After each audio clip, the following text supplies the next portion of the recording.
This is a map of our local neighborhood on progressively larger scales. It shows our, so to speak, geographic place in the universe. We're going to use this to orient ourselves. First, at the top, our solar system, where we live on the third rock from the sun, Earth.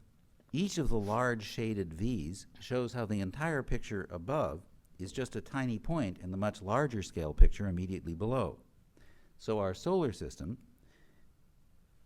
is about halfway out in the Milky Way galaxy. It takes light about a day to cross the entire solar system, but it takes light 100,000 years to cross the visible part of the Milky Way. The Milky Way, in turn, is just a dot on the scale of the local supercluster of galaxies down here. It's out here in the boondocks.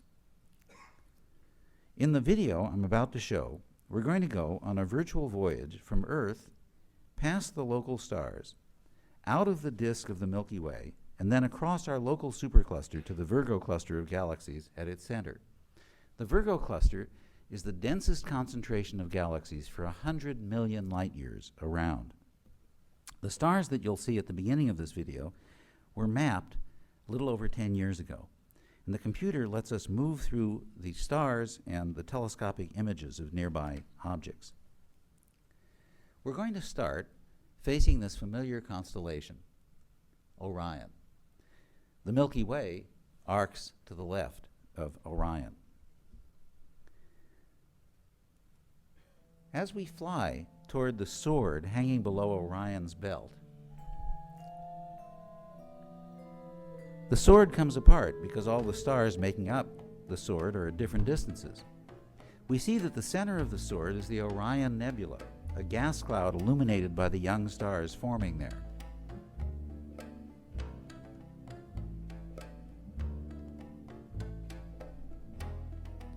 Now, as we pass the Horsehead Nebula, we're 1,500 light years from Earth.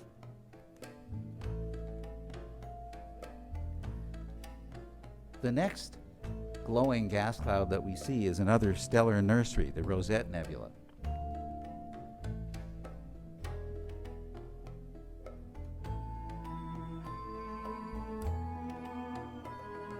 But not all these glowing nebulae are stellar birthplaces.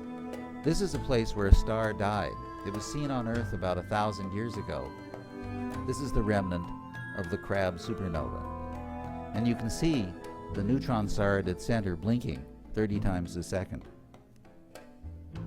Until now, we've been inside the disk of the Milky Way, where our view of the center is blocked by dust created by explosions like the Crab Nebula.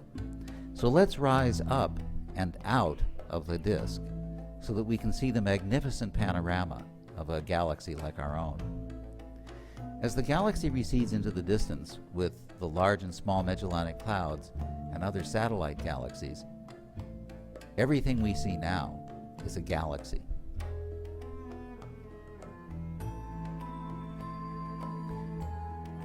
What's now come into view is the great galaxy in Andromeda, and in the foreground, a smaller spiral galaxy, Triangulum, or M33.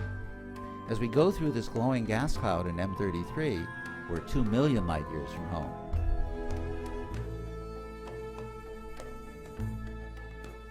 Our goal in this voyage is the Virgo cluster, just coming into view on the left.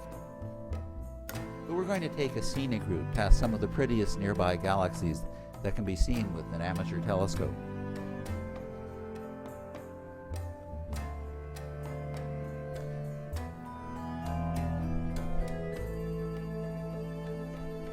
Now, I hope you can see that there's a chain of galaxies that ends here at the Virgo cluster, and in fact there are several such chains of galaxies that meet at the Virgo cluster. We're entering this chain here in the Ursa Major group of galaxies. We're going to ride down it toward the Virgo cluster.